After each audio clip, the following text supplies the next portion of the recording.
مریض کی اعادت کرنے پر انعام خداوندی اور مریض کی اعادت نہ کرنے پر ناراضگی کا ذکر۔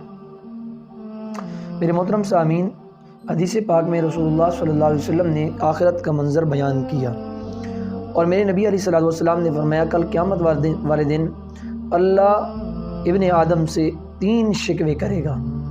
پہلا شکوہ میرے رب کا یہ ہوگا کہ اے ابن آدم، میں اللہ بیمار ہوا تھا تو نے میری تیمارداری نہیں کی۔ دوسرا شکوہ، اے میرا بندہ، مجھے کھانے کی ضرورت پڑی، میں نے تجھ سے کھانا مانگا اور نے مجھے کھانا نہیں کھلایا۔ تیسری چیز، میں پیاسا ہوا، مجھے پیاس لگی، میں نے تجھ سے پانی مانگا، نے مجھے پانی نہیں پلایا۔ یہ 3 شکوے اللہ تبارک و تعالی ابن آدم کے سامنے رکھیں گے۔ اب وہ بندہ عرض کرے گا، ربا تو بیماریوں سے پاک ہے، محتاجیوں سے پاک ہے، تو کیسے بیمار ہوا؟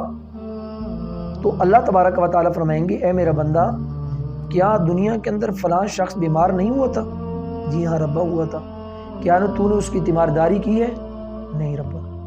اللہ فرمائیں گے، اگر تو اس کی تیمارداری کرتا تو وہاں پر تو مجھے پاتا، یعنی وہاں سے تو انعام خداوندی لے کر لوٹتا، میری رضا اور میری رحمت لے کر لوٹتا۔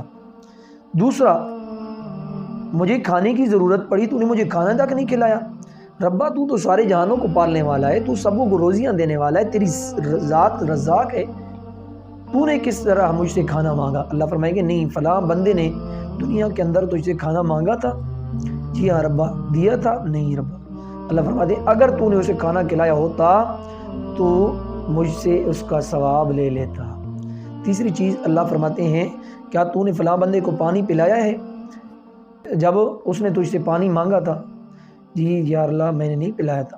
اللہ تبارک و تعالیٰ فرمائیں گے، میرے پانی مانگنے کا مطلب یہ ہے، اگر فلاں بندے کو تو پانی پلا دیتا تو اس کا اجر اور ثواب مجھ سے لے لیتا۔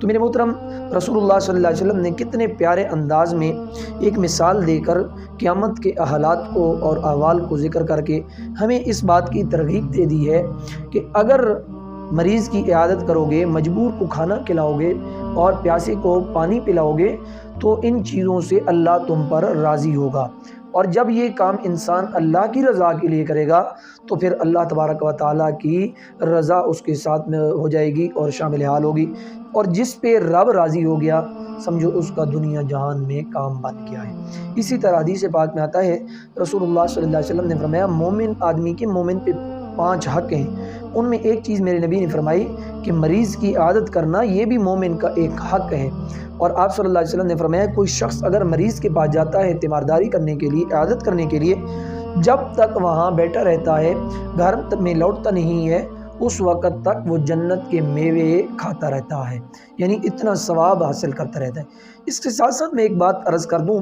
ایک کمی کوتاہی جو ہمارے معاشرے میں دیکھنے کو ملتی ہے نا، کہ بعض لوگ جاتے ہیں اچھی نیت لے کر مریض کی عیادت کرنے کے لیے، لیکن وہاں جا کر مریض کے پاس بیٹھ کر ایسی باتیں کرتے ہیں کہ بجائے مریض خوش ہونے کے مریض الٹا پریشان ہو جاتا ہے۔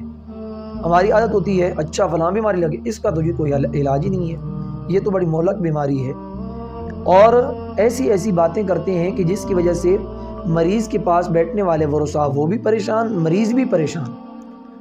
ہمیں رسول اللہ صلی اللہ علیہ وسلم کی احادیث سے یہ سبق ملتا ہے کہ جب ہم مریض کی عیادت کرنے کے لیے جائیں، وہاں پر ایسی باتیں کریں جس سے مریض خوش ہو اور مریض کی مرض کی شدت میں کمی آئے، اسے حوصلہ دیں، نہ کہ اس کے پاس بیٹھ کر ایسی بات کریں کہ جس کی وجہ سے مریض الٹا پریشان ہو۔ یہ جو ثواب ہے، آپ جائیں تو کم از کم مریض کے پاس بیٹھ کر ایسی بات کریں جس سے مریض کو سکون ملے، راحت ملے، تاکہ آپ بھی اجر اور ثواب کے مستحق بن سکیں۔